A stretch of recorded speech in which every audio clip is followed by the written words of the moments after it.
अश्वाय जायन्तं येकेव चोभयाय दत्ताः गावः वृजातिरितमास्म तस्माञ्जानस्य यदायाः यत्पुरुष व्यदुष्टकलिता व्यक्कल्पनमुक्तित्रियं तौ बाहुमाहुपादाउश्चेति ब्राह्मणोच्चमुखमासीत् बाहुराज्यं कृता उरुतत्तस्य प्रतिमा शूद्रोयजायता चन्द्रमा मनसो जातस्य सूर्योयजायत मुखाति चन्द्रस्वाग्निश्च प्राणादायुर्जायतं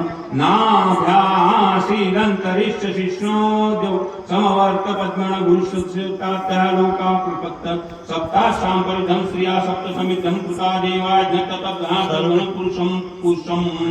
यद्देन यज्ञमयन्त देवास्तानि धर्माणि प्रथमाज्ञास्सन्ति नाकमहिमां सत्यन्त यत्र पुष्यत् साधा सत्यं देवाः